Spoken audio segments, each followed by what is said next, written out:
रमो मरिहन्ताणं रमो सिद्धाणं रमो मायरियाणं रमो वचायाणं रमो लोभे सव्वसाहुणम्। अभी हमारी मंगल शासन वन की हमारी चर्चा चल रही है, जिसमें हम सात तत्वों का स्वरूप, प्रयोजनभूत सात तत्वों का स्वरूप समझ रहे हैं। ठीक है। तो पिछली क्लास में हमने थोड़ा सा एप्लीकेशन सीखा था कि हमें अपने दैनिक जीवन में कैसे उन चार तत्वों को घटाना चाहिए, क्या कौन जीव तत्व है, कौन अजीव तत्व है, कौन आश्रव है, कौन बंध है। इसके बारे में हमने चर्चा करी थी। इसके रिगार्डिंग किसी को कोई डाउट या कोई चीज नहीं समझ में आई हो, भले ही कोई छोटी सी भी छोटी चीज हो, तो आप पूछ सकते हैं।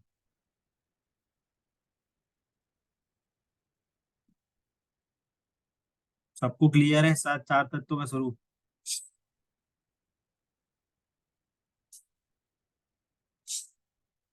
चलिए, ये मैं मानता हूं कि आपको क्लियर है। ठीक है। तो अभी जो मैं चर्चा करने जा रहा हूं, वो हमने आश्रव की जो परिभाषा बुक में दी है, मैं उसको एक बार रीड करता हूँ। क्या बोल रहे हैं? पुण्य पाप के विकारी भावों को, अर्थात आश्रवों को आत्मा के शुद्ध वीतरागी भावों से रोकना व भाव संवर है। तदनुसार नए कर्मों का स्वयं रुक जाना द्रव्य संवर। ऐसी परिभाषा आपके बुक में दी गई है। मीनिंग क्या है कि हमारा जो, हमें जो अभी आश्रव चल रहा है, कहे से हमें भाव आश्रव जो हो रहा है, भाव आश्रव अर्थात मोह राग द्वेष रूप परिणाम या शुभाशुभ रूप परिणाम जो भी हो रहे हैं, वो भाव आश्रव हैं। ठीक है। तो संवर का मीनिंग होता है रुकना। क्या होता है? संवर का मीनिंग होता है रुकना। उसका शाब्दिक अर्थ में यदि हम समझे, तो हम किसको रोक रहे हैं? तो हम रोक रहे हैं आश्रवों को। किसको रोक रहे हैं? हम आश्रवों को रोक रहे हैं। ठीक है। तो अब पॉइंट ये है कि आश्रमों को कैसे रोका, है ना? और वहां पे डेफिनेशन दी गई है कि वीतरागी भावों के, आत्मा के शुद्ध वीतरागी भावों से रोकना वो संभव है। ठीक है। तो अभी यहाँ पे मैं रुक रहा हूं इस पॉइंट पे। अभी इस पे हमें थोड़ी सी चर्चा करनी है। जब हम लास्ट क्लास में इस चार तत्वों को अप्लाई करने की जब हम विधि समझ रहे थे, तब अमिता जी ने के पॉइंट और कुछ और लोगों ने भी ये वाला पॉइंट लिया था कि यदि हम ये सोचे, अरे हमने फालतू में गुस्सा करा, ये हमने फालतू में ये चीज करी, है ना, तो हमारे को वो क्रोध रुक गया। और हमने ये सोचा, अरे ये तो कर्माधीन है, वो तो अपने से ही समझेगा, या वो काम अपने से ही होगा, मेरे कराए नहीं होगा, तो हमें वो क्रोध का संवर हो गया, है ना। ये वाला पॉइंट आया था। तो देखिए यहाँ पे ना थोड़ा सा क्लैरिफिकेशन चाहिए। ठीक है। तो जिनवाणी में इस चीज को भी एक एंगल से संवर कहा गया है। क्या बोल रहे हैं?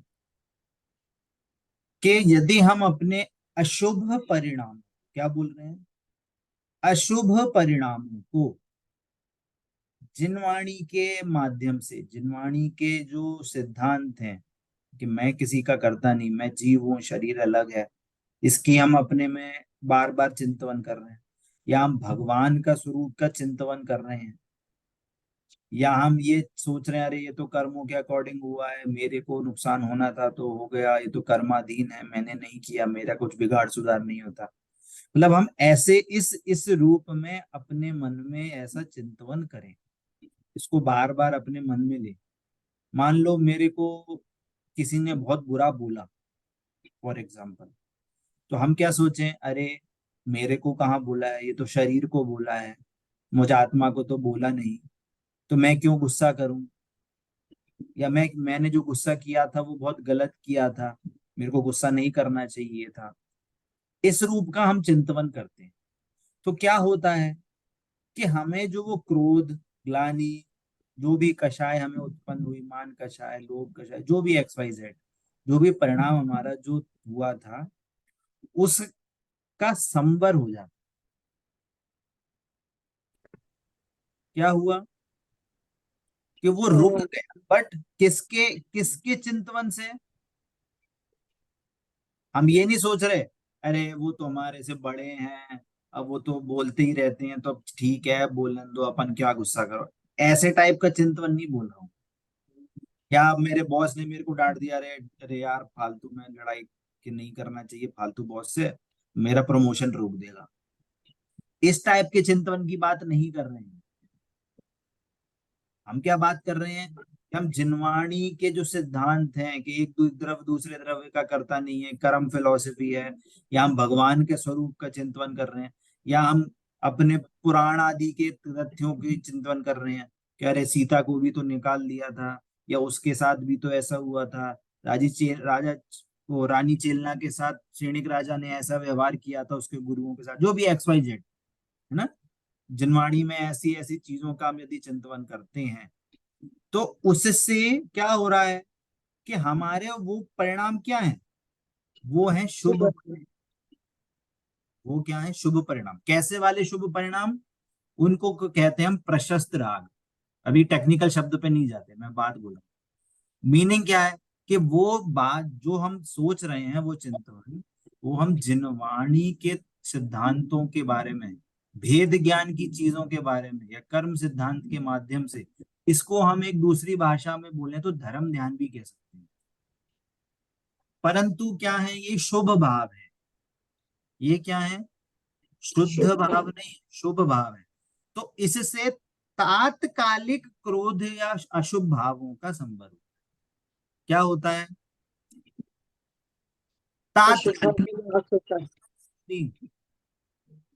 फॉर टाइम भी। आपके सुबह जैसे उन्होंने उदाहरण दिया कि सुबह से बच्चे को डांट रहे थे, फिर लास्ट में समझ में आया अरे यार वो तो अपना खुद करता है, वो तो मेरे मेरे बोलने से थोड़ी पढ़ेगा, जब वो पढ़ना होगा तब वो पढ़ेगा, फालतू चिल्लाती रही मैं, उसकी योग्यता होगी तो स्वयं पढ़ लेगा, ऐसा ऐसा चिंतवन करा। है ना? हम किसके अकॉर्डिंग बात कर रहे हैं? हम सिद्धांतों के अकॉर्डिंग भी बात कर रहे हैं, जैन धर्म के सिद्धांत जो हम पढ़ रहे हैं। तो उससे क्या होता है कि उस टाइम हमें जो वो तात्कालिक जो क्रोध का परिणाम, या उस तात्कालिक जो भी अशुभ परिणाम हमें चल रहा था, उसका संवर हो जाता है। तो इसको भी जनवाणी में संवर का है, परंतु ये क्या है? ये तात्कालिक संवर है। तात्कालिक संवर है मतलब कि वो उस टाइम के लिए आपको क्रोध नहीं होगा, पर ऐसी गारंटी नहीं है कि आगे क्रोध ना हो। आगे क्रोध हो सकता है, ऐसा नहीं कि आज डांट के सोच दिया तो अगले दिन हम डांटेंगे नहीं बच्चे को, तो क्रोध तो आएगा ना वापस। पॉइंट समझ में आ रहा है? या किसी को बहुत कोई आ, उदय चल रहा हो, खराब उदय चल रहा हो, है ना, जॉब नहीं लग रही है, या शरीर में बहुत बीमारियां हैं उसकी, वो रिकवर नहीं हो पा रहा है, तो क्या सोचेंगे?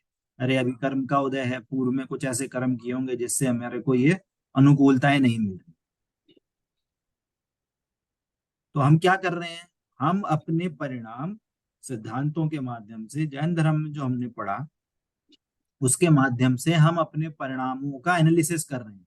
हमारे आसपास की चीजों का हम एनालिसिस कर रहे हैं, अरे ये तो हमारे अकॉर्डिंग है नहीं। शरीर में वो हो गया, कोविड हो गया, तो क्या सोच रहे हैं अरे कोविड शरीर को हुआ है, मेरे को नहीं हुआ।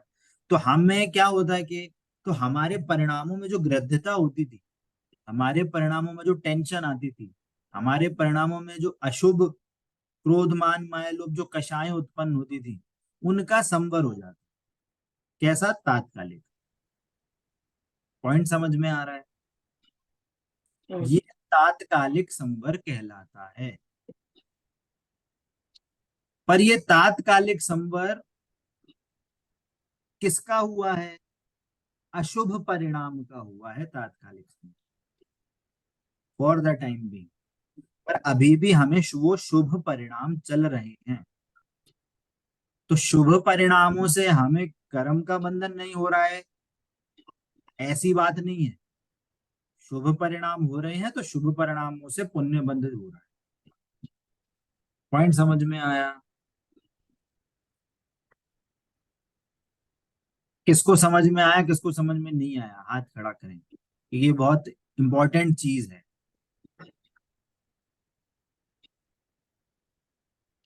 या आगे। इसको कौन रिपीट कर सकता है,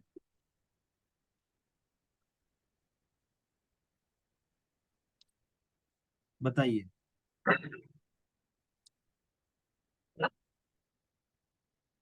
भैया कौन। जी जैसे हमने मतलब उस चीज को, क्रोध को उस समय के लिए रोक दिया, तो वो तात्कालिक संवर होगा। और लेकिन नहीं, वो जो है किससे वो रोका, किससे रोका। अशुभ किससे, परिणामों से।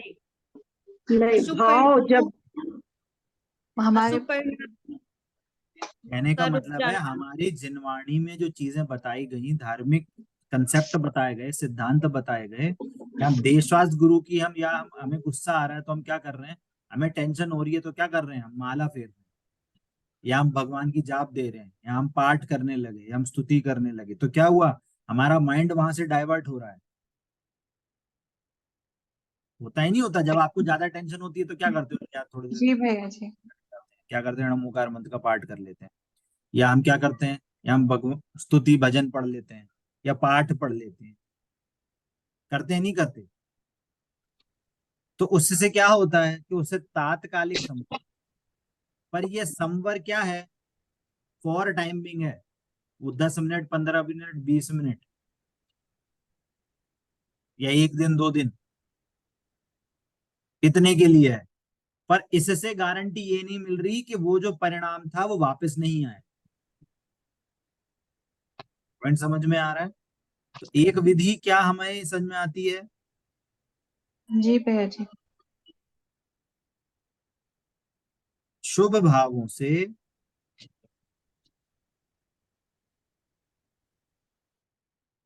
अशुभ भावों को रोकना।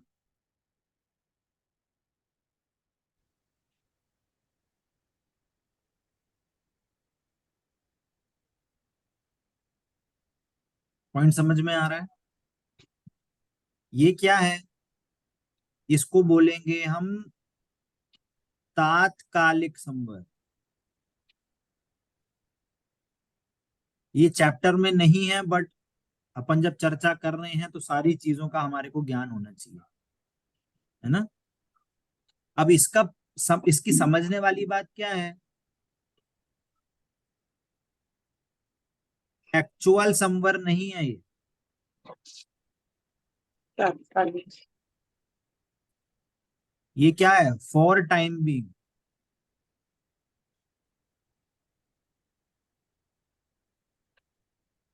इससे गारंटी नहीं मिलती कि आपका जो क्रोध था वो वापस आएगा कि नहीं, वापस नहीं आएगा, ये गारंटी नहीं है। परंतु इससे होता क्या है, फायदा क्या है, कि हम पाप बंध से बचते हैं।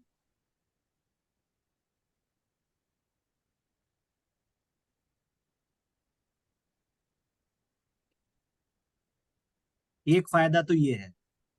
दूसरा फायदा क्या है, यदि हम वास्तव में अपने को आत्मा मानकर ये सारे बात अपने मन में चिंतन करें, अरे मैं तो आत्मा हूँ, शरीर मेरे से भिन्न है, जो भी परिणमन हुआ ये शरीर हुआ, शरीर में हुआ, या किसी ने बुरा बोला तो शरीर को बोला, कोई भी चोट लगी तो क्या हुआ, शरीर को लगी, कोई भी रोग हुआ तो क्या हुआ, शरीर को हुआ।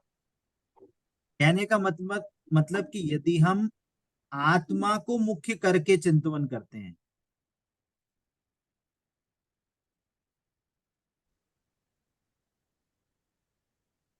तो उससे क्या होता है,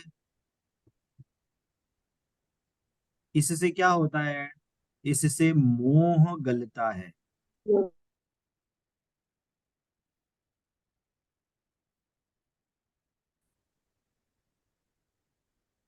ढीला, ढीला पड़ता है। पॉइंट समझ में आ रहा है। इससे आपका जो अनादि का मोह था वो क्या होता है, धीरे धीरे धीरे करके गलने लगता है। इसको क्या कहें हम, कि उसको टूट, धीरे धीरे करके हम उसको तोड़ने की विधि चालू करते हैं। कैसे, आत्मा को मुख्य करके यदि हमारे को शुभ भाव हो रहे हैं तो। हाँ भैया, एक पॉइंट ये भी हो सकता है ना इसमें से, पाप बंद से बचते हैं और पुण्य बंध होता है, पुण्य लेकिन बंद होना पुण्य हमारे लिए बंध अच्छा होता नहीं है। है। मैं इसी हाँ, पॉइंट पे लेकिन आ ये रहा हूँ। पॉइंट, पुण्य बंद हाँ होना ये पॉइंट नुकसान हो ही है। सकता है ना कि पॉइंट, हाँ वो तो है। मतलब मैं ये एक हाँ, बात कह रही हूँ कि इसका एक ये पॉइंट हो सकता है ना कि पाप। लिखा ना ये, फोर्थ पॉइंट लिखा, थर्ड पॉइंट लिखा तो है पाप बंद से बचते हैं। पुण्य बंद होना क्यों अच्छा नहीं है फिर भैया जी? बता रहे ना, अब इसके दूसरे है उसके तो वो तो बंद ही है पाप आगे ना। ही है। आगे बात कर रहे हैं, आगे बात आ रही है। पहले हम इसका मीनिंग क्या है वो समझ रहे हैं।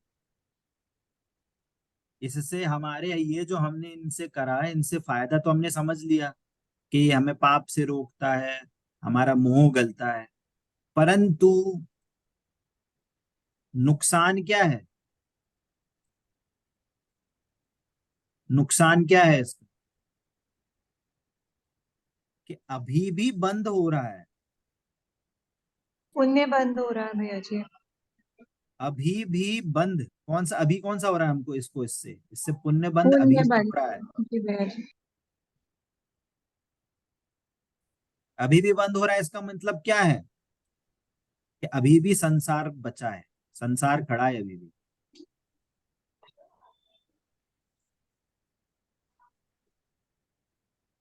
पॉइंट समझ में आया? ये नुकसान है। नहीं, पॉइंट समझ में जैसे आया? हाँ वो तो आ गया भैया जी। जैसे तात्कालिक संवर हुआ, और तात्कालिक संवर से ही मतलब अगर आत्मा की वो हो गई कि आत्मा का मुख्य रूप से चिंतन हो गया तात्कालिक संवर में ही, कि अब हमें ऐसा करना ही नहीं है जो हम कर चुके, तो आपके बोलने से नहीं होगा। मैंने आपको, आप पता नहीं पिछली क्लासेस में आई थी कि नहीं आई थी, हमने क्या बोला था? कि हमें शुभाशुभ भावों को रोकने का एफर्ट नहीं करना है। तो शुभाशुभ भाव रोकने का एफर्ट से आपके शुभाशुभ भाव नहीं रुकेंगे। क्या बोला? शुभ भाव का। अपने भावों को रोकने से आपके भाव नहीं रुकेंगे। लास्ट क्लास में आई थी ना भैया। पिछले 3-4 क्लासेस में ये बात हो चुकी है। धर्मिष्ठा जी, अमिता जी भी थी उस टाइम क्लास में, ये वाली बात आई थी। हम्म। क्या, किस रीजन से हमने बात करी थी? कि यदि आपको एक कमरे में, मान लो एक कमरा 100 हजारों सालों से बंद पड़ा है और उसमें खूब अंधेरा, हजारों सालों से अंधेरा है उसमें, तो बताओ कितने बाल्टी लेके आए कि अंधेरा भागा, अंधेरा उसको एक एक बाल्टी से बाहर निकाले? कैसे निकालें उस अंधेरे को? रस्सी से और पकड़े, प्रतिपक्ष लाके बाल्टी से निकालें पकड़ के, उसको कैसे करेंगे अंधेरे को निकालेंगे बाहर?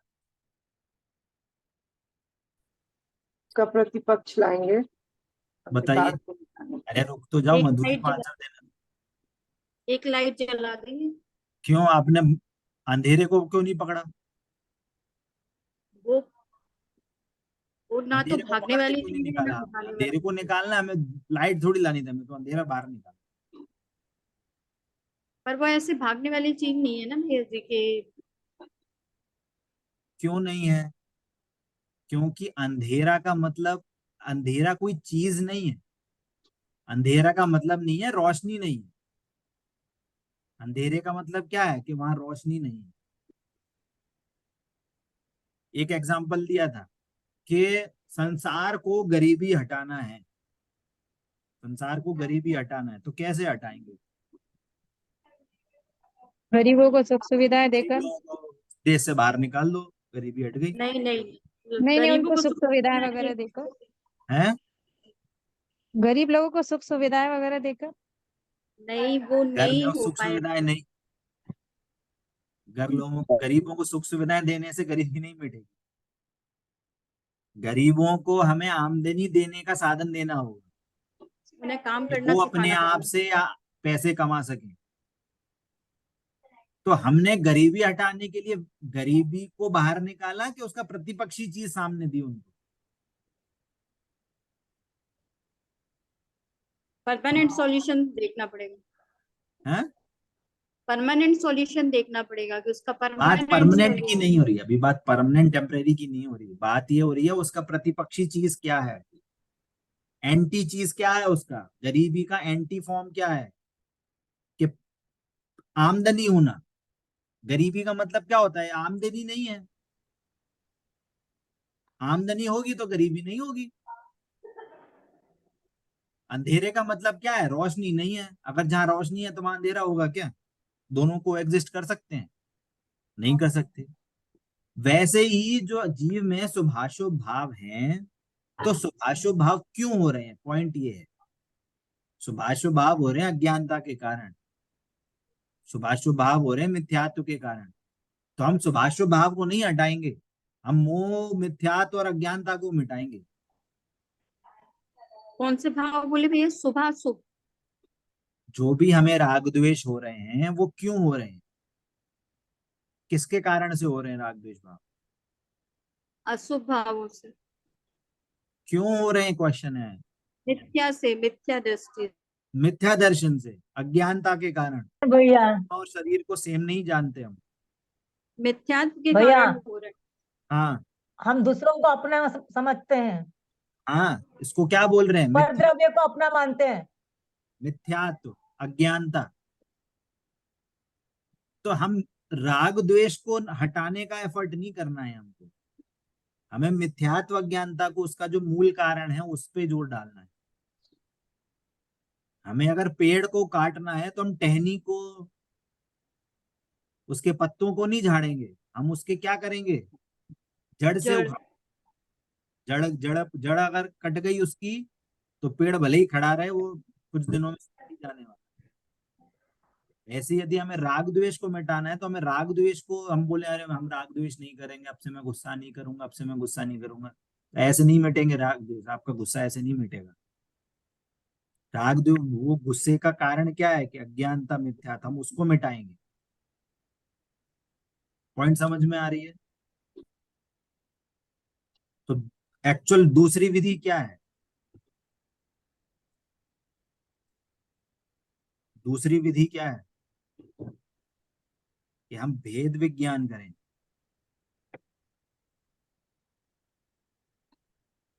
भेद विज्ञान करें, या दूसरे शब्दों में अपन कहें तत्व निर्णय। तत्व निर्णय से क्या होगा, हमें तत्व निर्णय से ये पता चलेगा कि ये कौन है, ये कौन है, और उपादेय कौन है।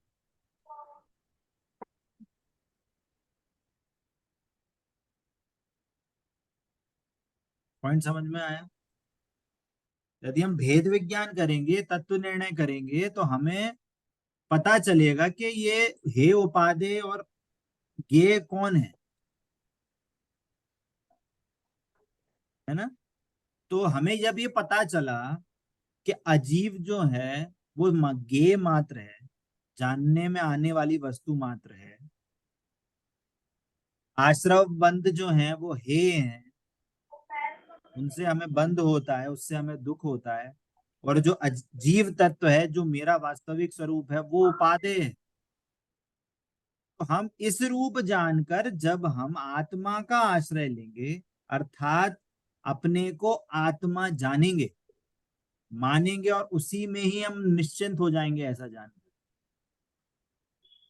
तो हमें क्या होगा, हमें धर्म प्रकट, जिसको हम रत्नत्रय बोलते हैं, जिसको हम वीतराग परिणाम बोल रहे हैं परिभाषा में।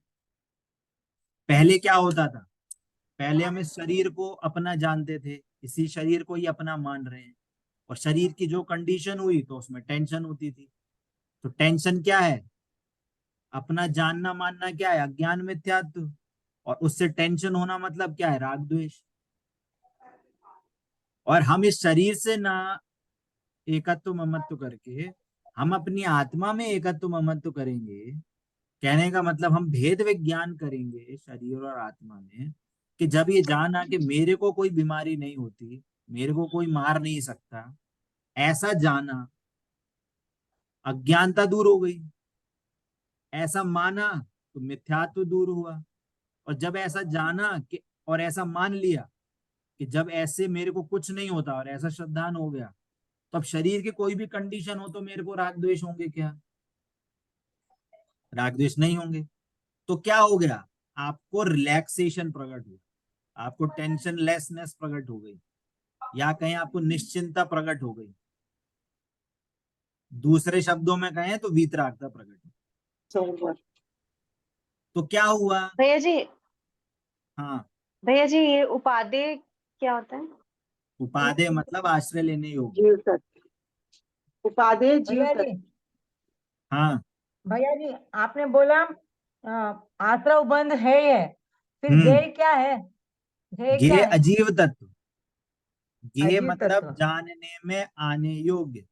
सारे अजीव ज्ञान में झलकते हैं, तो झलकने हैं तो झलकने दो, उससे हमारा कोई बिगाड़ सुधार नहीं हो। आईने के सामने सारी वस्तुएं झलकती हैं, आईने के लिए सारी वस्तुएं गेय हैं। तो कोई अगर उस आईने के सामने कोई कीचड़ झलक जाए, सुअर झलक जाए, तो आईने में कुछ बिगाड़ होता है क्या? कि आईने के सामने कोई सोना झलक जाए या भगवान की मूर्ति झलक जाए तो आईना बोलता है अरे आज तो मेरा बहुत गुड लक है। आईना क्या रहता है, वैसे का वैसे ही रहता है। वैसे ही हाँ ज्ञान में कोई भी चीज झलके अजीब में, अजीब की लिस्ट आप पुरानी क्लास से समझ लेना।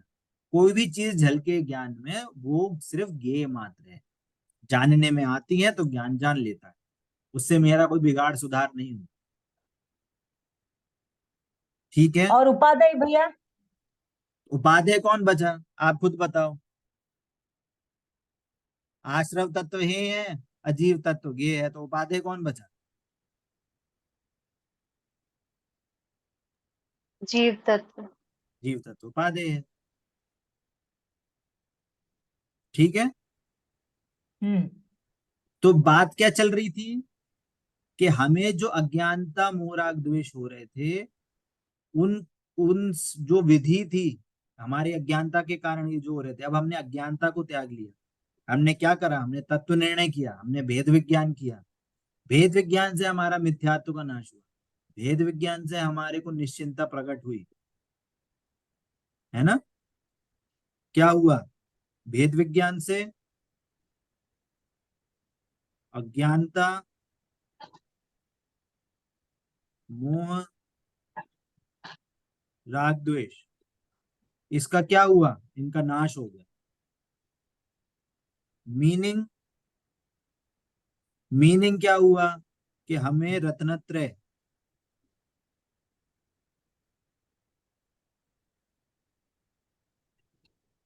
सम्यक दर्शन, ज्ञान और चारित्र प्रकट हुई। इसको क्या बोलेंगे? ये है शुद्ध भाव।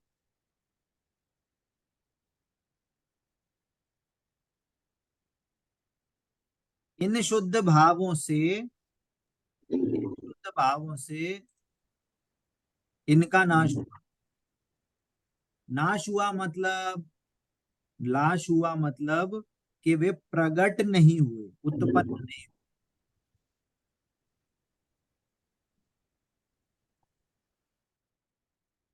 क्या मीनिंग है? उत्पन्न नहीं हुए, इसका मतलब है नाश हो गए। इसका मतलब क्या है, नाश हो गए। नाश हुए इसका मतलब क्या हुआ, जब मोह राग द्वेष नहीं हुए तो क्या हो गया, तो फिर क्या हुआ, ये हुआ, ये हुआ आपका भाव संवर। शुद्ध भाव मतलब भाव संवर। ये क्या है, भाव संवर है ये। और क्या हुआ कि कर्मों का आना रुक गया।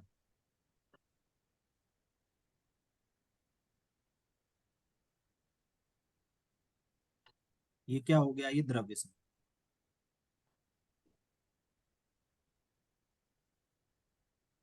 समझ में आ रही बात? ये वास्तविक संवर ये है।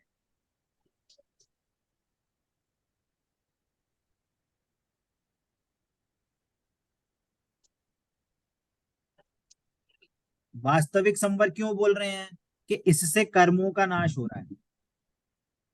उससे कर्मों का नाश रुका नहीं, उससे कर्मों का नाश नहीं हुआ, बंधना रुका था। पर इससे गारंटी नहीं थी कि वापस से क्रोध आएगा तो कर्म बंधन नहीं होगा। पॉइंट समझ में आ रहा है दोनों से, पहले वाली विधि से और दूसरी वाली विधि से? ये जो पहली वाली विधि है ना, ये तो उपचार से कहते हैं, तात्कालिक चीजों को आपको रिलैक्सेशन देने के लिए। कहने का मतलब यदि आपको बीमारी हो, बुखार आ रहा हो, है ना, तो आपको तात्कालिक पैरासीटामोल दे दी तो आपको 2-4 घंटे का आराम मिल जाएगा। पर आपको यदि मलेरिया की दवाई नहीं दी जाए तो ऐसा गारंटी, तो वो जो पैरासीटामोल दी है ना, तो उससे गारंटी नहीं है कि मलेरिया सुधर जाए आपका, वो वापस से 4 घंटे बाद वापस बुखार आ सकता है। ऐसा उपाय है ये। पहला वाला उपाय क्या है? ये पैरासीटामोल तात्कालिक। जितना देने वाला उपाय है, पर लेकिन उससे भैया जी जैसे मलेरिया का वायरस तात्कालिक संवर की प्रैक्टिस करते रहेंगे तो वास्तविक संवर तो हो जाएगा। नहीं नहीं नहीं नहीं। नहीं। ये क्या बोल रहे हैं, मैंने यहाँ पे एक पॉइंट जोड़ा है, भेद विज्ञान के बिना नहीं होगा। भेद विज्ञान जब तक नहीं है, इसलिए मैंने यहाँ पे क्या बोला, यदि आत्मा मुख्य करके आपको वो चिंतन हो रहा है तो उससे आपको हाँ तात्कालिक फल तो मिल जाएगा, पर आपको हाँ। जब तक भेद विज्ञान नहीं होगा तब तक कर्मों का नाश नहीं होगा। आप हमेशा उस तो भेद, तात्कालिक में भी तो भेद विज्ञान तो होता ही है ना। मान रहे हैं, मान रहे हैं, वो अगर शुभ परिणाम रूप आपका चिंतन चल रहा है तो तात्कालिक आपको फायदा मिल जाएगा, तात्कालिक आपका कर्म बंधन रुक जाएगा, पर अभी भी वो शुभ भाव रूप है, हमें वहां अटकना नहीं है। पॉइंट यहाँ पे ये है, हमें पहले विधि को सही मान के हम पहली विधि करते रहे, हम शुभ भाव करते रहे तो शुद्ध हो जाएगा, ये सिद्धांत नहीं है जैन धर्म का। शुभ भाव में अटक के हमें नहीं रहना है, हमें नहीं। एफर्ट इसका करना है, भेद विज्ञान का। भेद विज्ञान का एम रहेगा तो पहली वाली विधि ऑटोमेटिक चलेगी, करनी नहीं पड़ेगी, और इवेंचुअली जब हम अपनी आत्मा के समीप जाएंगे तो ये जो वास्तविक संवर है, ये संवर से हमारे को कर्मों का नाश होगा, कर्म आना रुकेंगे। मलेरिया आपको हुआ है तो आप पैरासीटामोल दे दे के मलेरिया का बुखार नहीं ठीक कर सकते, इवेंचुअली आपको मलेरिया की दवाई खानी पड़ेगी, तभी आप उस बुखार से परमानेंटली छुटकारा पा सकते हैं। हमें टेम्परेरी उपाय नहीं करना है, हमें परमानेंट उपाय करना है। तो परमानेंट उपाय के लिए हमारा एफर्ट वेद विज्ञान के लिए होना चाहिए। ये मैंने चर्चा क्यों करी, क्योंकि जिनवाणी में बहुत जगह इसी रूप, पहले भाव रूप ही चर्चा होती है। जैसे आप आलोचना पाठ यदि आगे आलोचना पाठ आदि पढ़ोगे या मूल्य तत्व विचार पढ़ोगे, ऐसे पाठ पढ़ेंगे तो वहां क्या लिखा है कि हमने बहुत पाप किए हैं, अब हम ऐसे काम नहीं करेंगे, अनादि से पाप करते आए हैं, अनादि से शरीर को अपना माना है। वो काम करना गलत नहीं, जिनागम में उसकी भी चर्चा है। किसके लिए? कि आपको तात्कालिक आपके भाव शुभ हो जाएं, अशुभ में ना लग के आपके भाव शुभ में रहें, है ना। तो जो शुभ भाव के अंडर एटलीस्ट जो आता है, वो तभी तो शुभ भावों के अंडर रहेगा, शुभ भाव भगवान का बहुमान करेगा, तभी तो वो आत्मा की चर्चा सुन पाएगा। जो टीवी फ्रिज कूलर इधर घूमने फिरने में लगा है, वो आत्मा की चर्चा थोड़ी सुन पाएगा, अपना भेद विज्ञान की जो विधि है वो थोड़ी समझ पाएगा। उसको शुभ में आके ही जब उसकी मंद कषाएं होंगी तभी वो ये विधि समझ पाएगा वेद विज्ञान की। इसलिए वो चीजें जरूरी हैं, बट अकेले उससे काम हो जाएगा ऐसा नहीं। पॉइंट समझ में आ रहा है? हाँ, क्लियर हो रही है बात? जी जी। इसलिए जब अमित, मेरे को इसलिए ये चीज समझाने की जरूरत पड़ी, अमिता जी ने ये वाला पॉइंट लिया था कि मैं ये सोचने लगी मेरा बेटा तो मैं कुछ कर नहीं सकती बेटे के लिए, तो मेरे को संवर हो गया। आपने गलत नहीं बोला, बट वो कंसेप्ट क्लियर होना चाहिए कि हम उसको अकेला संवर नहीं मानते, वो तात्कालिक संवर है, एक्चुअल संवर नहीं है। क्लियर हो रही है बात? सुनैना जी, प्रतीक्षा जी, हाँ हो रही है भैया जी, हो रही है। जी ठीक भैया जी। है ना। तो ये हुई है हमारे संवर, संवर का कंसेप्ट। अब समझना, हमें वापस से, जैसे हमने आश्रव की बात करी थी, आश्रव में हमने मुख्यता किसको दी थी? हमने भाव आश्रव की मुख्यता करी थी। कर्म हमको दिखाई नहीं देते। जिनवाणी में जैसा जैसा बताया है वैसा वैसा हम निर्णय करके हम बात बता सकते हैं कि आपको इस चीज का ऐसा उदय हो सकता है, ऐसा उदय हो सकता है। पर हमारी आंखों देखी नहीं है कि आपको कर्म दिख रहे हो, काले काले आ रहे हैं, मेरे पे बंध रहे हैं, ऐसे तो दिखता नहीं है। पर हमें हमारे परिणाम दिखते हैं। तो हमें जब वो परिणाम दिख रहे हैं तो हमें ये पकड़ में आ जाना चाहिए कि अब हमारे को कौन सी कषाय चल रही है। कहीं हम उस कषाय को उपादेय तो नहीं मान रहे, कहीं हमको शायद उस कषाय से अपने को अच्छा तो नहीं मान रहे, कहीं हम उसको शायद से अपने को बुरा तो नहीं मान रहे। अजीब को मानना तो गलत है ही, क्योंकि अजीब से तो हमारा कोई रिलेशन ही नहीं है। जब शरीर से कोई रिलेशन नहीं है तो बाकी चीजों से क्या रिलेशन, उसकी तो बात ही दूर है। अब हम अपने परिणामों को आंकने की एबिलिटी को अब हम अपग्रेड कर रहे हैं अपने आप। तो वहां हमने मुख्यता किसको दी थी? भाव आश्रव और भाव बंध। क्लियर हो रही है बात? आश्रवों में हमने भाव आश्रव और भाव बंध को मुख्यता दी थी। वैसे ही हमें यहाँ संवर में हमें भाव संवर की मुख्यता देनी है। कर्म आपके खिर जाएंगे नहीं खिरेंगे, कितने खिर गए कितने बचे, ये भी हमारे नॉलेज में नहीं है। ये सिर्फ और सिर्फ केवल ज्ञानी भगवान जानते हैं। मुनिराज भी नहीं जानते कौन से कर्म बचे, कितने बचे हैं, क्या है कैसा है, वो मुनिराज भी नहीं जान पाते। जो अवधि ज्ञान मने परे ज्ञान होते हैं वो भी, उनको भी नहीं पता कि कितने कर्म बचे हैं, वो भी उनके ज्ञान का विषय नहीं है। वो सिर्फ और सिर्फ केवल ज्ञानी अनंत सिद्ध भगवान ही जानते हैं। ठीक है, तो ये चीज का हमें होना कि अरे हमारे कर्म खत्म, हमारे नाश हो गए, हमारे नाश कर रहे हैं, ये ऐसा कोई नहीं अफोर्ड करता जिनवाणी के अनुसार। जिनवाणी ऐसा कोई अफोर्ड करने को नहीं, उपदेश ही नहीं है। उपदेश है कि आप अपने परिणामों में शुद्धता ला रहे हैं कि नहीं ला रहे। शुद्धता इन द सेंस आप भेद विज्ञान की कला सीख रहे हैं कि नहीं। जिनवाणी में एक और एकमात्र उद्देश्य सिर्फ तत्व निर्णय और भेद विज्ञान करने के लिए है। जिस भी आपकी बाहर की क्रिया में यदि भेद विज्ञान तत्व निर्णय की मुख्यता नहीं है, आत्मा यदि आपकी मुख्य नहीं हो रही, तो वहां पे आपको संवर नहीं होगा, वहां पे आप अपना मुंह नहीं गला सकते। कितनी पूजा कर लो, कितनी व्रत आदि हो जाए, यदि उस व्रत आदि में यदि आत्मा मुख्य नहीं है तो वो छोटे बच्चे जैसी करके पूजा करने लायक जैसी वैसे ही क्रिया हो जाएगी, और कुछ नहीं होगा। शुभ क्रियाएं पूजा आदि करने के लिए मना ही नहीं चल रही, उसका सही स्वरूप समझने की बात चल रही। पॉइंट समझ में आ रहा है? ठीक है, संवर का कंसेप्ट क्लियर हुआ सभी को? हाँ जी कि ना जी? जी भैया। ठीक है, जी भैया जी। चलिए अब आगे क्या बोल रहे हैं? अब निर्जरा बोल रहे हैं, है ना। निर्जरा की डेफिनेशन क्या बोल रहे हैं? क्या इसी प्रकार ज्ञानानंद स्वभावी आत्मा के लक्ष्य के बल से स्वरूप स्थिरता की वृद्धि द्वारा आंशिक शुद्धि की वृद्धि और अशुद्ध मतलब शुभाशुभ अवस्था का आंशिक नाश करना, ये भाव निर्जरा है। कहने का मतलब, अब जब वो संवर प्रकट हो गया, अब हमको आत्मा का और शरीर का भेद विज्ञान हो गया। क्या हुआ?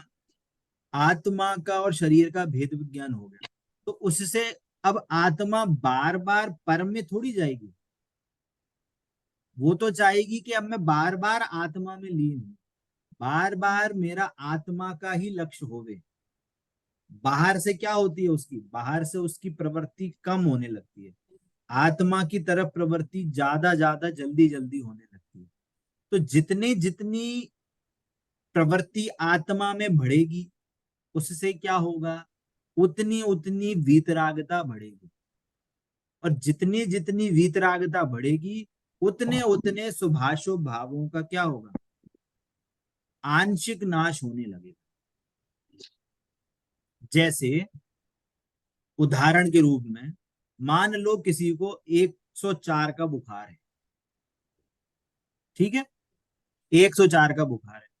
अब उसने मान लो उसको क्या हुआ, अब उसने पट्टी वट्टी लगाई, सर पे पट्टी लगाई, थोड़ा सा रजाई वजाई दी, थोड़ा सा उकाली पी लिया, गर्म पानी पी लिया, तो क्या हुआ, अब 104 से क्या हुआ, 102 पे आ गया बुखार। तो क्या हुआ, 104 के मुकाबले 102 क्या है, थोड़ी उससे बेटर है। शांति मिलेगी उसको। 104 के मुकाबले 102 में कुछ शांति मिलेगी कि नहीं मिलेगी, मिलेगी। थोड़ा रिलैक्स फील करेगा कि नहीं करेगा, करें। करेंगे। परंतु अब 102 भी क्या है तो ही। अवस्था तो है नहीं, अभी भी बुखार ही हम्म। कहलाएगी 102, हम्म। है ना। अब क्या हुआ, अब थोड़ी और दवाई खा ली, और थोड़ा हमने उकाली पिया, और कुछ हमने उपाय करे, तो अब क्या हो गया, 102 से 101 पे आ गया। तब और थोड़ा कम हो गया दर्द, अब और थोड़ा जो बॉडी पेन है या वो कंडीशन है वो और कम हो गई। तो इसका मीनिंग क्या हो रहा है कि वो धीरे धीरे स्वस्थ की ओर बढ़ रहा है और बुखार कम होता जा रहा है। समझ में आई बात। तो वैसे ही जब जिसको संवर होता है तो वो धीरे धीरे अपनी आत्मा की ओर बढ़ता है। क्या होता है, अपनी आत्मा की तरफ स्थिरता और वृद्धि होती है। क्या बोला है, स्वरूप स्थिरता की वृद्धि द्वारा वो और अपने आत्मा के प्रति जागरूक होता है, आत्मा में प्रवृत्ति करता है। बार पहले क्या था, पहले अष्टमी, पहले क्या था कि महीने में एक बार दो बार, या कभी अष्टानिका में या 10 लक्षण में ही कभी मंदिर जाता था। फिर क्या हुआ कि अब उसने पढ़ा कि नहीं, एटलीस्ट कभी हमें महीने में या सैटरडे संडे तो मंदिर आना चाहिए। तो क्या करा, अब सैटरडे संडे मंदिर आने लगा, या अष्टमी, एटलीस्ट अष्टमी चतुर्दशी को मंदिर आने लगा। अब अष्टमी चतुर्दशी भी मंदिर आने लगा, तो अब क्या हो रहा है, अब उसने सोचा कि जब अष्टमी चतुर्दशी आ ही रहे हैं तो डेली ही मंदिर आ जाते हैं, तो डेली मंदिर आने लगा।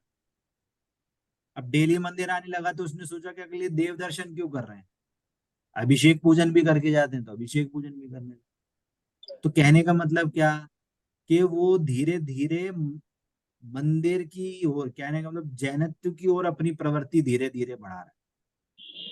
ऐसे ही जिसको संवर होता है वो धीरे धीरे आत्मा की ओर अपनी प्रवृत्ति बढ़ाता है, स्वरूप की स्थिरता करता है। उससे क्या होता है, जितनी जितनी स्थिरता होगी उतने उतने राग द्वेष घटेंगे, और जितने जितने राग द्वेष घटेंगे उतने में हम उसको भाव निर्जरा बोलेंगे। क्लियर हो रहा है। संवर से तो जितने भाव रुकते थे वो रुक गए, अब नहीं आएंगे।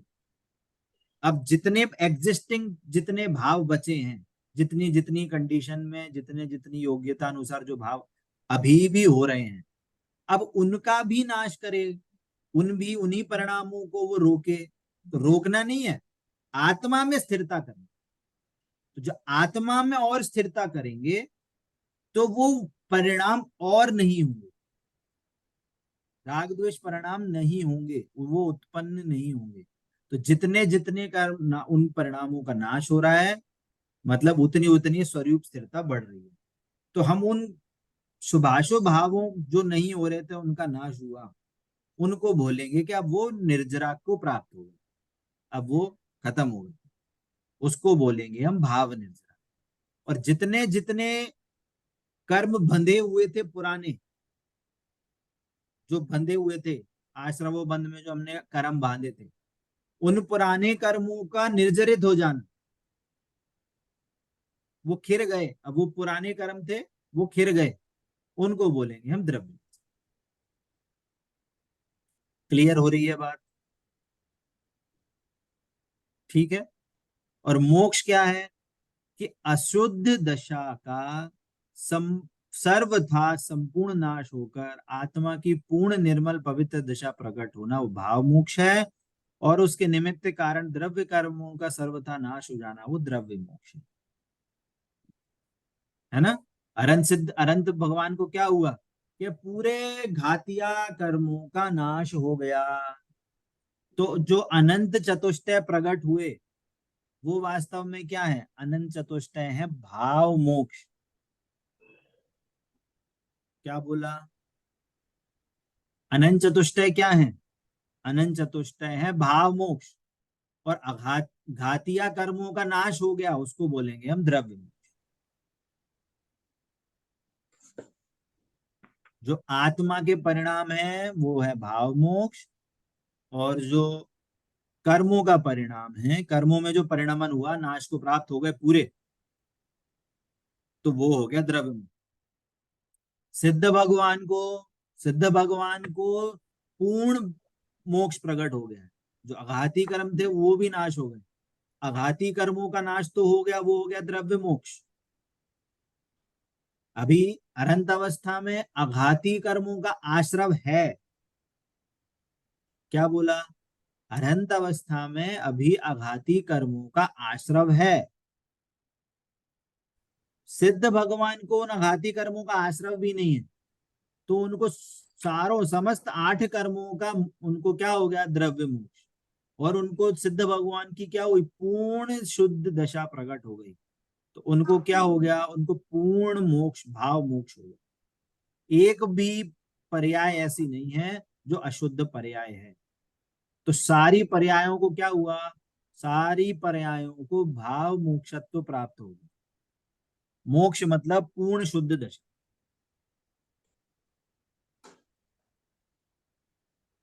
क्लियर हो रही है बात।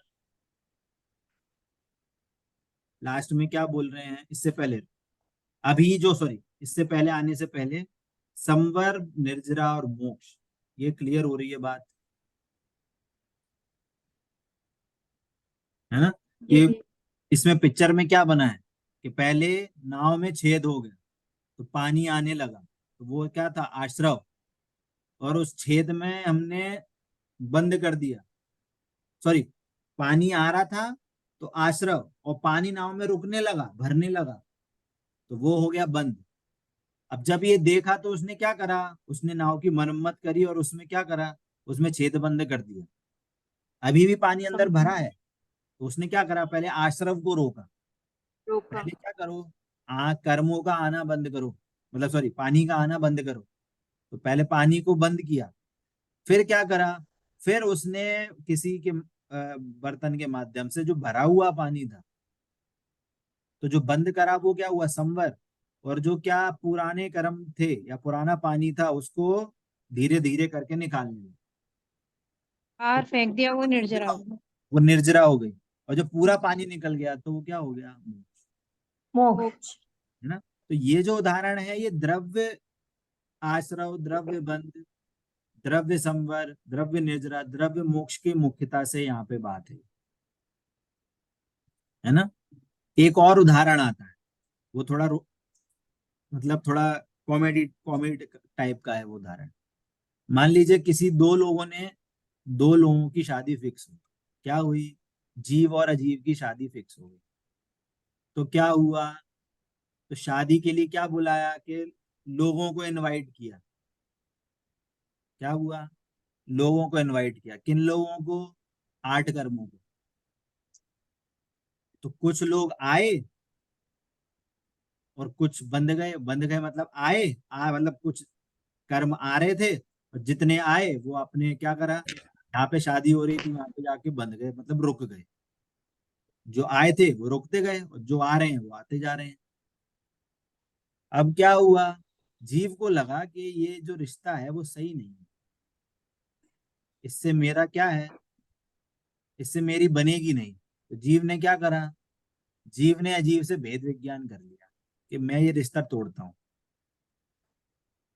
तो क्या हुआ कि जो रिश्तेदार अभी तक आ रहे थे उनको कॉल करके बोल दिया, देखो तुम नहीं आना, शादी कैंसिल हो गई। तो क्या हो गया, कि पहले तो उनको बोला, जो अभी रास्ते में है उनको क्या बोला कि भैया रुक जाओ, शादी नहीं हो रही, तुम वापस चले जाओ। तो क्या कर दिया, संवर कर दिया। और जो लोग आके धर्मशाला में आके रुक गए थे, मतलब जो पुराने कर्म बंधे हुए थे, उनको क्यों बोला कि भैया शादी कैंसिल हो गई है, चलो भैया अपने अपने घर निकलो। एक एक निर्जरा कर्म धीरे धीरे धीरे करके निकले, तो क्या हो गया, निर्जरा हो गई। और जब सारे लोग चले गए तो क्या हो गया, मोक्ष हो गया। उदाहरण है समझने के लिए, जिससे कि आपको भाव क्लियर हो।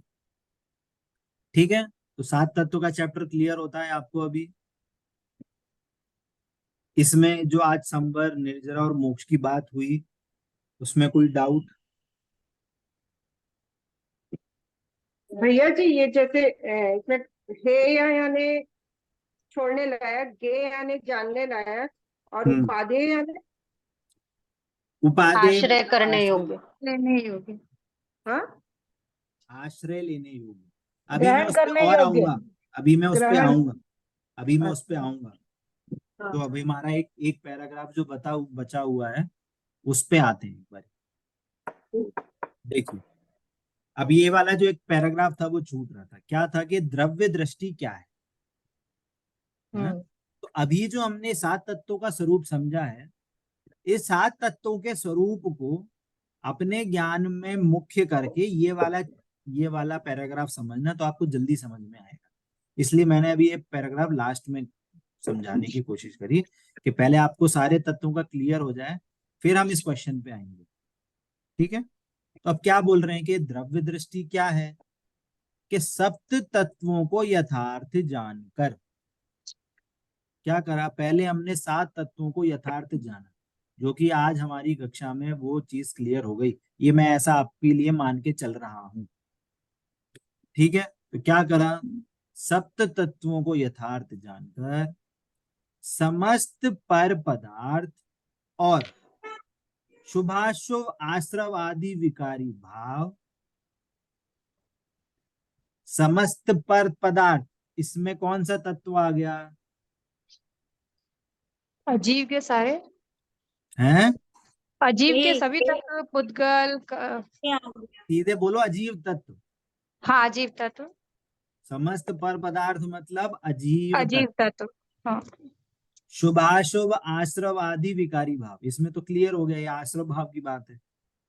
आश्रव आदि में आश्रव बंध दोनों जोड़ना। क्या बोला, शुभाशुभ आश्रव आदि विकारी भाव मतलब आश्रव और बंध दोनों तत्व, आश्रव तत्व और बंध तत्व, तथा संवर आदि अविकारी मतलब शुद्ध भावों से भी पृथक। क्या बोला, संवर आदि शुद्ध भावों से भी। अब संवर आदि मतलब संवर, निर्जरा और मोक्ष। ठीक है, अब एक सेकंड इस पे हम रोकते हैं, एक बार वापस से अपनी चर्चा पे आते हैं। क्या बोल रहे हैं, पहले तो आपको हे उपादेय का थोड़ा और क्लियर करते हैं।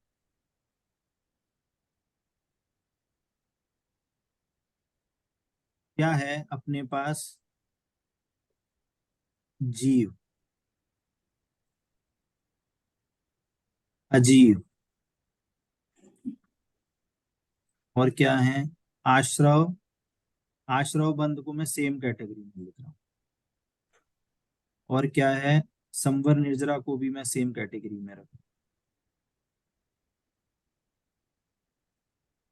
नहीं, संवर, हाँ नहीं, संवर निर्जरा एक और एक मोक्ष। इसकी कैटेगरी क्यों बन रही है मैं बताता हूं। तो जीव जो है, इसको बोलेंगे हम आश्रय, आश्रय लेने योग्य उपादेय।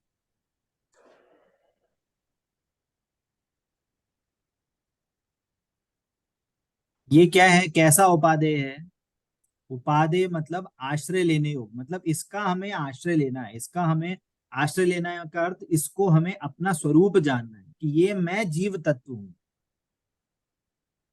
तो इसलिए हम इसको आश्रय लेने योग्य बोलते हैं। ठीक है, अजीव तत्व क्या है? अजीव तत्व है ज्ञेय, जानने योग्य, या जानने में आने वाला। बस दैट्स इट। इससे हमारा अजीव तत्व का और कोई संबंध नहीं है, तो सिर्फ भैया मात्र। जी हे ही है फिर, हे। क्या? अजीव तत्व तो हे है ना, हे। अजीव तत्व क्यों है ये? ये आश्रव है। ये अजीव तत्व क्यों है?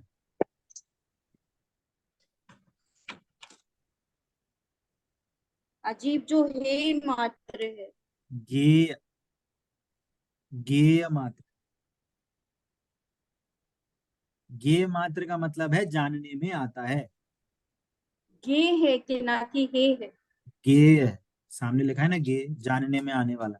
आप अपडेट कर लो अपने, हो सकता है आपको सुनने में कुछ ऐसा हुआ हो। ठीक है, भैया जी दिख नहीं रहा है पेपर पेज। मेरी तो पूरी स्क्रीन शेयर हो रही है। आप अपने हाथ से ऊपर नीचे कर लीजिए। अच्छा अच्छा। आश्रव बंद है हेय। ये मतलब क्या? कि आश्रय बिल्कुल भी नहीं लेना है, छोड़ने योग्य। छोड़ने योग्य है ये।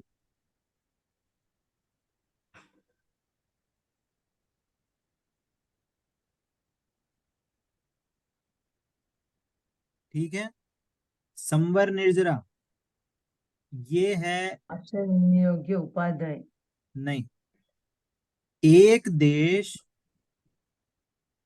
प्रकट करने योग्य। एक जानने में आने वाला। प्रकट करने योग्य आप उपादेय। दोनों में डिफरेंस है। ये आश्रय लेने योग्य उपादेय है, और ये एक देश। एक देश क्यों बोल रहे हैं? कि आश्रय ये लेने पूर्ण पूर्ण योग्य। शुद्ध अवस्था नहीं है ना संवर निर्जरा। कुछ अंश में शुद्धता प्रकट होती है संवर निर्जरा से। तो वो ये बोल रहे हैं जो कुछ अंश में जो शुद्धता प्रकट हो रही है वो भी उपादेय है। किस रूप में? प्रकट करने योग्य में। संवर निर्जरा का आश्रय नहीं लिया जाता। संवर निर्जरा प्रकट करने योग्य उपादेय है। और मोक्ष क्या है? भैया एक देश क्यों बोला उसको, एक देश प्रकट एक करने देश योग्य? मतलब कुछ अंश में, क्योंकि संवर निर्जरा पूर्णतः प्रकट नहीं होती है, वो अंश में प्रकट होती है। पूर्णता तो मोक्ष है ना। पूर्ण शुद्ध दशा क्या है? मोक्ष दशा है, मोक्ष तत्व है। संवर निर्जरा कुछ अंश में शुद्धता प्रकट होती है संवर निर्जरा से, पूर्ण शुद्ध अवस्था प्रकट नहीं होती संवर निर्जरा से। इसलिए कुछ जितने अंश में वो शुद्धता प्रकट हुई है उतने अंश में वो प्रकट करने योग्य उपादेय है। और मोक्ष जो है वो सर्वथा प्रकट करने योग्य उपादेय है।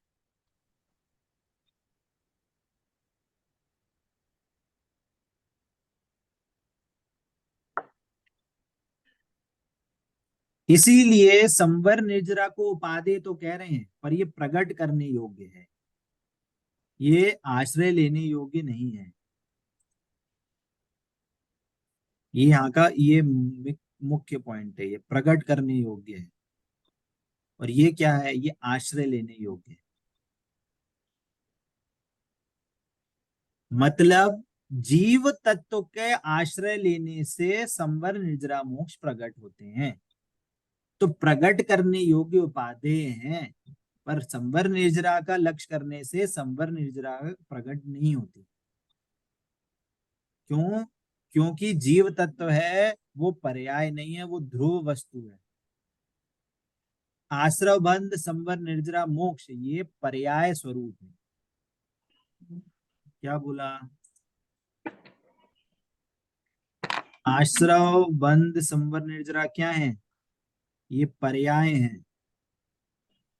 और जीव तत्व क्या है? जीव तत्व ध्रुव है।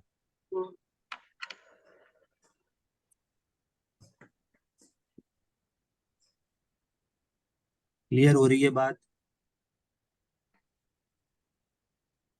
ये क्लियर हुआ कंसेप्ट? हो गया भैया जी। एग्जाम में मैं पूछूंगा ना तो किसी का आंसर रॉन्ग नहीं होना चाहिए। इसका रॉन्ग हो उसके डबल माइनस मार्क करूंगा मैं। ठीक है, चलिए, तो ये हुई भैया बात। जी, हाँ, हाँ, एक देश का मीनिंग क्या बताया आपने? एक देश मतलब कुछ पोर्शन में।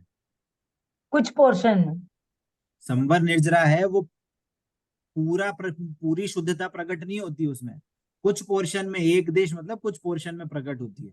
तो जितने पोर्शन में शुद्धता प्रकट हुई उतनी प्रकट करने योग्य उपाधि, परंतु संवर निर्जरा मोक्ष का आश्रय नहीं लिया जाता, क्योंकि संवर निर्जरा पर्याय है, शुद्ध पर्याय है। तो पर्याय का आश्रय नहीं लिया जाता, ध्रुव का आश्रय लिया जाता है ना, इसलिए जीव तत्व आश्रय लेने योग्य है ना। अब वापस आते हैं जो द्रव्य दृष्टि की बात थी, क्या बोला कि वहां पे क्या बोला, सब तत्वों को यथार्थ जानकर समस्त पर पदार्थ अर्थात अजीव तत्व, शुभाशुभ आश्रवादी विकारी भाव मतलब आश्रव बंध, और संवर आदि अविकारी, अविकारी मतलब शुद्ध भाव से भी पृथक। तो क्या संवर आदि मतलब संवर निर्जरा मोक्ष। तो क्या क्या बोला, अजीव तत्व, आश्रव बंध तत्व और संवर निर्जरा मोक्ष, इनसे पृथक, इनसे पृथक। तो अब कौन बचा इनको छोड़ के, ज्ञानानंद स्वभावी त्रिकाली ध्रुव आत्म तत्व ही द्रव्य दृष्टि, यही दृष्टि का विषय, दृष्टि का विषय है मतलब यही आश्रय करने योग्य है ना। इसको एक छोटे से उदाहरण से समझेंगे, फिर इस क्लास का हम एंड करेंगे। जैसे हमने उदाहरण पहले भी लिया था कि वो बेटा और बाप कहाँ गया, वो सोने को गलवाने गए। तो जो हार पे हथौड़े पड़ रहे हैं, जो सोनार उस पर हथौड़े मार के उसको तोड़ रहा है, तो बट बेटे को टेंशन हो रही है, क्यों, क्योंकि उसकी पर्याय दृष्टि है, वो पर्याय को मुख्य करके उसको बोल रहा है कि अरे ये तो हार को तोड़ दिया। परंतु उसके पिता को क्या है, पिता कोई टेंशन नहीं। क्यों, क्योंकि वो द्रव्य दृष्टि रख से देख के बात कर रहा है, अरे सोना ही तो है, टूट रहा है टूट जान दो, गल के वापस सोना ही तो मिलना है। बात समझ में आ रही है। तो यहाँ पे मुख्यता करी गई है, देखो समस्त परद्रव्य तो परद्रव्य है ही, वो तो हमसे अलग है, उसकी तो हमें दृष्टि करनी नहीं चाहिए। परंतु हमारे अंदर जो शुभाशुभ विकारी भाव है, विकारी भाव मतलब जो विकारी पर्याय हैं, और भले ही शुद्ध पर्याय हो संवर निर्जरा मोक्ष की, वो भी दृष्टि का विषय नहीं है, वो भी आश्रय लेने लायक नहीं है। बात ये चलती है। एक और उदाहरण देते हैं। मान लो सास के पास एक 10 तोले का सोना का कुछ ऐसा सोना रखा है फॉर एग्जाम्पल, और उसकी 2 बहुएं हैं। तो उसने बोला कि, दोनों से पूछा कि भैया तुम्हें ये सोना पड़ा है, तुम्हें क्या बनवाना है। एक ने बोला हार चाहिए, एक ने बोला कंगन चाहिए। तो सुनार के पास गए, तो सुनार के बोला भैया भैया इसका कंगन बनवा दो या हार बना, और हार बना दो।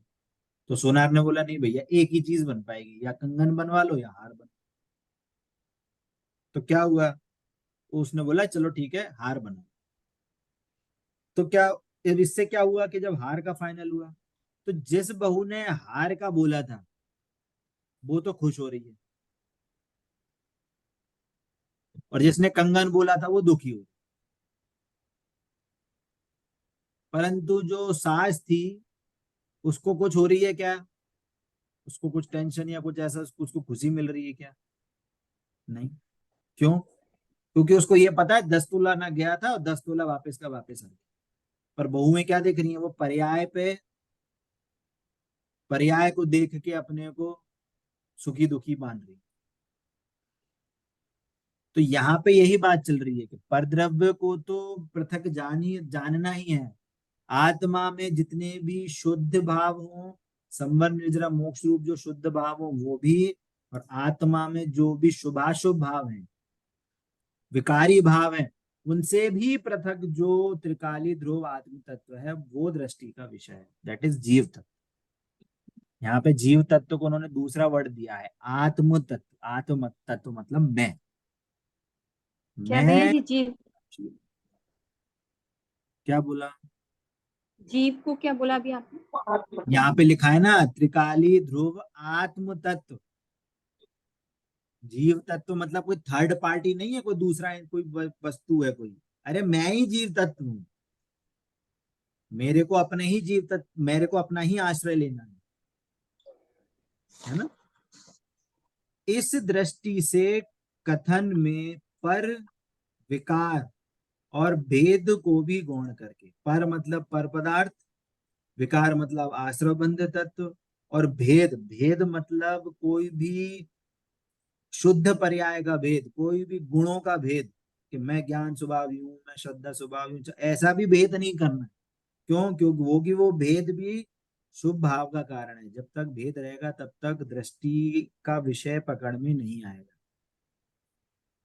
उस भेद को भी गौण करके मात्र त्रैकालिक ज्ञान स्वभाव को आत्मा कहा जाता है। उसके आश्रय से ही संवर निर्जरा धर्म, संवर निर्जरा प्रकट होता है।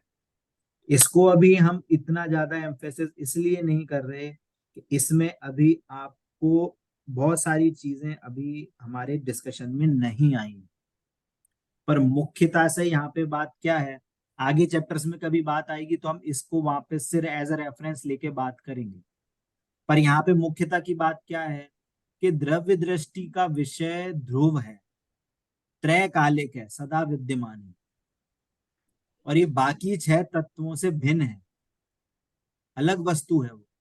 तो हमारे माइंड में कहीं इन 6 तत्वों को लेके उपादेयपना तो नहीं चल रहा। यदि वो उपादेयपना चल रहा है तो वो गलत है, और हमें जो उपादेयपना चाहिए वो हमें जीव तत्व के लिए चाहिए। क्लियर हो रही है बात? बात इतनी सी है, क्योंकि जब तक जीव तत्व का आश्रय नहीं होगा तब तक हमें संवर निर्जरा प्रकट नहीं होगी। आश्रय का अर्थ है उसका ज्ञान, उसका श्रद्धान, और उसके बल से होने वाली निश्चिंतता, रिलैक्सेशन जो प्रकट होता है वो। तो हमें क्या करना है? अब लास्ट में जो लाइन थी वो वापस पढ़ते हैं। उक्त सातों तत्वों को भली भांति जानकर समस्त पद द्रव्यों से दृष्टि हटाकर अपने आत्म तत्व पर दृष्टि ले जाना ही सच्चा सुख प्राप्त करने का सच्चा उपाय है। दृष्टि ले जाना मतलब उसका ज्ञान करना, उसको उस पे अहम करना। यहाँ पे बात ये नहीं बोली कि आप राग द्वेष मिटाओ, उनको खत्म करो, संबर निर्जर प्रकट करो, ये वाली बात नहीं कही जा रही। यहाँ पे बात कही जा रही है कि अपने आत्म तत्व का श्रद्धान करो। आत्म तत्व का श्रद्धान करेंगे तो संवर निर्जरा स्वयमेव प्रकट होगी। संवर निर्जरा मतलब धर्म प्रकट होगा, और आश्रवादी स्वयमेव नाश होंगे, अर्थात वो उत्पन्न नहीं होंगे, इसका मतलब है नाश हो। क्लियर हो रही है बात? है ना। तो अब हमारा यहाँ पे ये आ, 7 तत्व का जो चैप्टर है वो यहाँ पे खत्म होता है ना। नेक्स्ट चैप्टर है हमारा जैन गृहस्थ के आवश्यक। ये भी बहुत अच्छा चैप्टर है ना। तो हमारे ये 3 चैप्टर खत्म होते हैं। एक नेक्स्ट क्लास हमारी फ्राइडे को रहेगी। यदि आपके क्वेश्चन आंसर हैं इन फर्स्ट 3 चैप्टर में से तो आप क्वेश्चन पूछ सकते हैं, अथवा मैं नया चैप्टर स्टार्ट करूंगा। और मंडे को या वेंसडे को, नेक्स्ट मंडे या नेक्स्ट वेंसडे, आपको इन फर्स्ट 3 चैप्टर का एग्जाम देना है। वो मैं आपको डेट भैया जी, भैया जी, वेडनेसडे के बाद रखिए। वेंसडे के बाद क्यों? क्योंकि हर संडे को मंदिर जी में कुछ ना कुछ ये रहता है, विधान रहता है। अभी नहीं, 64 संडे को रिद्धि नहीं, विधान है। मंडे को रहेगा क्लास के टाइम पे, या वेंसडे को क्लास के टाइम? नहीं, पढ़ने को टाइम नहीं मिलता, इसलिए वेडनेसडे को रखिए। इतना लेट करेंगे तो चलिए देखते हैं कैसा रहता है। अभी मैं कुछ, हाँ। मैं आपको अपडेट कर दूंगा। हाँ। ठीक है। किसी को कुछ हाँ। कहना है, कुछ, किसी का कोई मंतव्य? ठीक है। अगर ये क्लास किसी को नहीं समझ में आई है तो आप ये वापस से सुन के आइएगा, नहीं समझ में आया है तो नेक्स्ट क्लास में पूछिएगा।